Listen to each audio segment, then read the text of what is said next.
that resource, but without the loss of going too far beyond.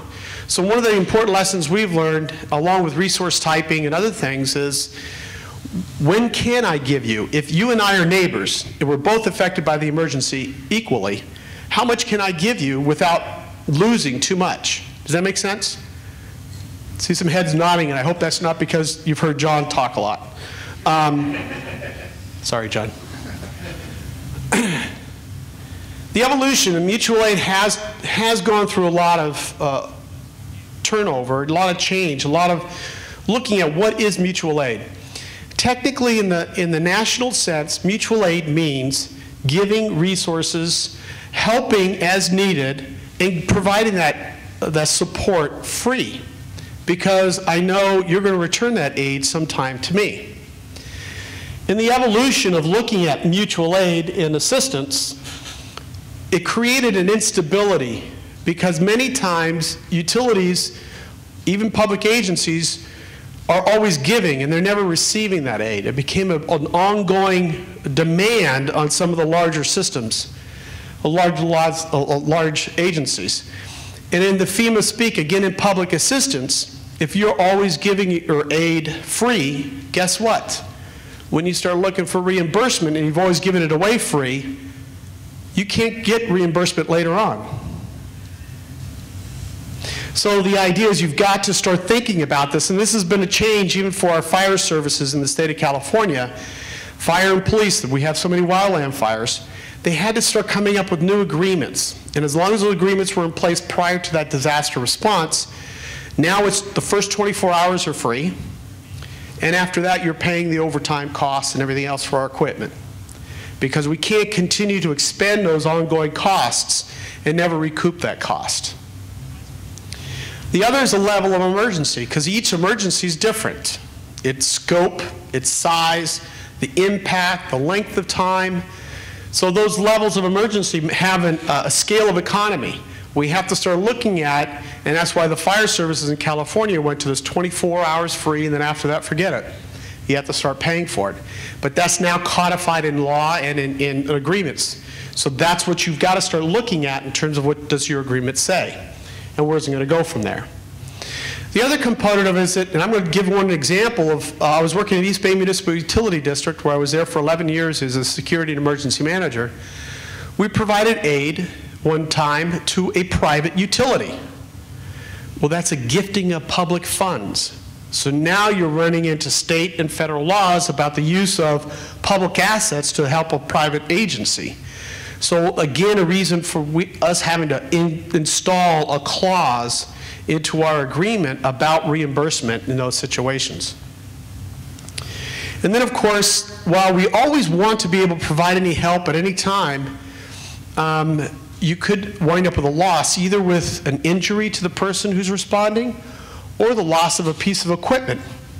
Because after all, where are you going into? A disaster zone? Ever think you might not get it back? So you have to have a protocol in play as well in that agreement about the liability of injury, loss of a person, loss of equipment. What does it mean? What kind of value to get back if you have to replace that piece of equipment? Those are all components you have to start thinking about in terms of the scale of economy in response to an emergency.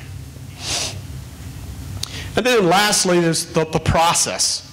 What assurance do you have that it's actually going to get there?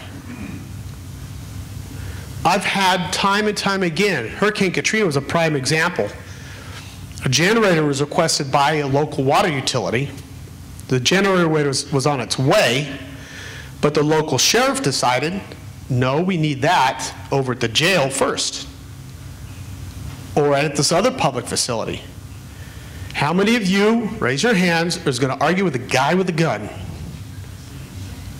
Not many hands went up. Oh, the hell, it's you, huh? Okay. It's important to understand that you've got to be, you have to have something in your hand that does clearly say this is what this resource asset is designed and addressed to go provide for. And that's what we didn't have in Hurricane Katrina and some other situations. So that agreement becomes important in terms of the exchange of information that you make between utility to utility, that you make sure that piece of equipment gets there, where it's designed to go. That's an assurance that you have to look at. Also an agreement, or perhaps in your operational plan. Some of these things I'm talking about don't always have to be in the agreement, but at least in your operational plan of how the program works so you can train on it. But the other part is the clarity of the process. How do I ask? When do I ask? How do I ask for that aid and that support and element? And it's an important component that's been learned over and over again in the fire services since the 70s in California, when we have all these major wildland fires. You have thousands of assets being sent out. You're evacuating 500,000 people. So in between all those things, there's a lot of action going on, and you have to have accountability and responsibility for every piece of equipment and personnel you send out in the field. They've got to be able to come back. So again, that process in terms of that clarification of knowing how things are asked for, when they're going to get there, and how they're going to get back is very important. And as you go through this, the agreement and your operational plan comes a sense of communication. I know anytime I talk with Mike, anytime I talk with Alex, Erwin, I know certain things are going to happen a certain way, and I'm going to get the response I'm expecting. I'm going to get the resource that I'm expecting, so that when the system gets fixed, it's getting fixed with the right pieces of equipment, the right personnel, et cetera. The idea then is to try to eliminate a lot of those questions that go along the way, get them answered ahead of time so that when the response is going on, you're not passing out the business cards, you're not trying to discuss the process, you're not trying to come to an agreement at that moment. How many of you ever make good decisions in the middle of the dispute with your spouse? Oh, Vern, okay.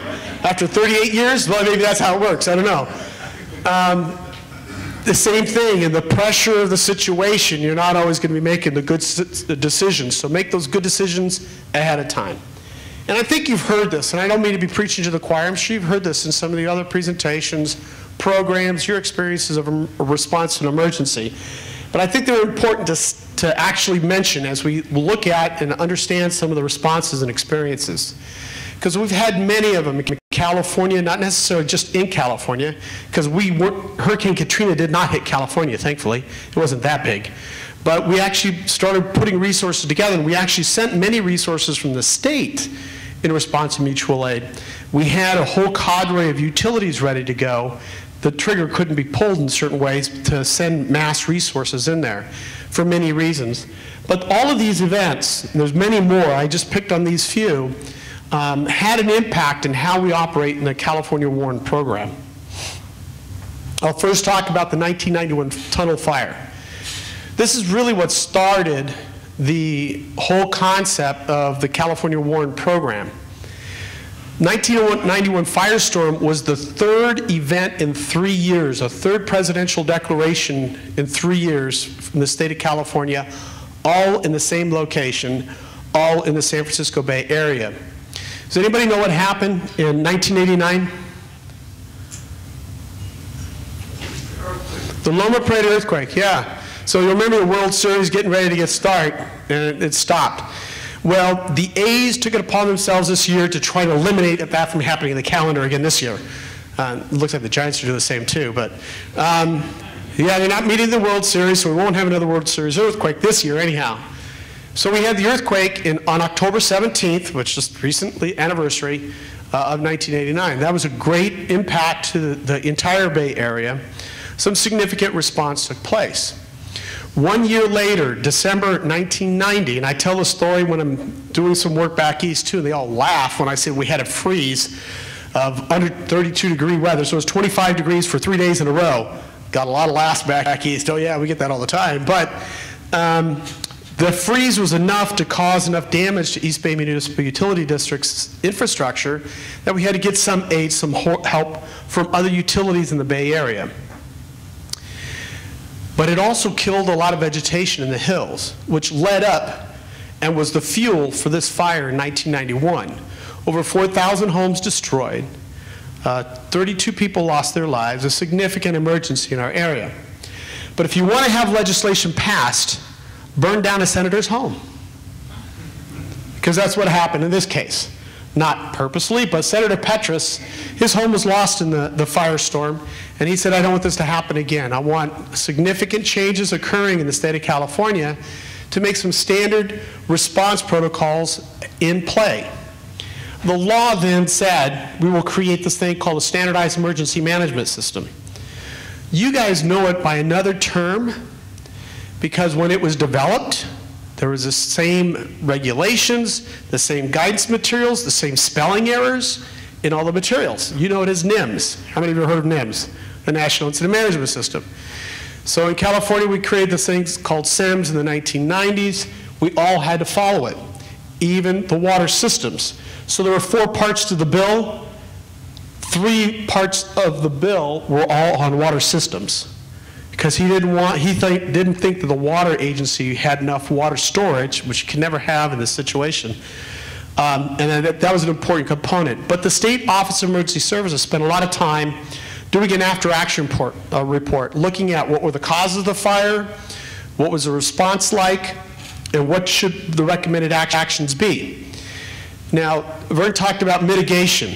Mitigation was a real big component in this. Part of the public assistance application that we put in at that time was to look at the costs of improving the infrastructure for future wildland fires, which you can do, because that's what they're looking for, is reducing the impact of the emergency ahead of time for the future. So in this plan, one of the things that it said in the after-action report was that the water sector needs to establish its own independent mutual aid network. So the governor's office clearly came out and said that, and that prompted the development of the California WARN program, because while the state had a mutual aid program, it didn't address the specialized resource needs of the water sector. We have different needs than public works, which a shovel is a shovel is a shovel, backhoe is a backhoe is a backhoe. But there's so many differences and nuances in the system itself and the personnel that run it, you needed to have your own mutual aid network in place. So that prompted the development of the California WARN program. Now, I'll dispel the rumors now. This is not California after the next big quake. What you're looking at here are the regions within the state, because it's so large with 58 counties. They had to come up with a way of grouping counties together for 2 reasons. One, they could help each other out during an emergency. But secondly, they're also separated by geographic boundaries or geographic foundations that do cause them to separate naturally. So what we have along here is the Coastal Range Mountains from the Oregon border down to Monterey. So those 16 counties are grouped together. We have two large river systems that separate these counties, so they're grouped together. And then there's another mountain range that comes down to the Sierra Madre mountain range, comes down through here, and that's why those counties are separated the way they are. So the state also allows them to gather their resources together so they have a pooling of resources at the state level in different regions just in case there's major emergencies. So the state was divided that way. Hawaii is naturally divided that way with the way the islands are set up. So each county becomes its own region, so to speak. But this was important to understand because it directed the way our mutual aid program was set up as for the water sector. We had to recognize those 6 boundaries. We wanted to fit in with the emergency management community, so we made sure we set it up that way. And initially, our program was for water only, for the water utilities just within these 16 counties, what we called Region 2, or the coastal region. So the first agreement we wrote was called WARN 2, or 2 WARN, because it represented Region 2, and it was for the water utilities within that area. We started within that area, and then the reason it became a statewide agreement is within a year. So the firestorm took place in 1991. By December 1992, we had 7 lawyers sitting down to craft the agreement. We had the first utility sign on by June of 1993. And then Mother Nature decided by January of 1994 to have a little event called the Northridge Earthquake. And that's what prompted the development of a statewide agreement, because we had our mutual aid network and Southern California needed the help. And the agreements that we were relying on were very important. They've been around since the 50s. And there's been a lot of change, as I mentioned, the evolution already.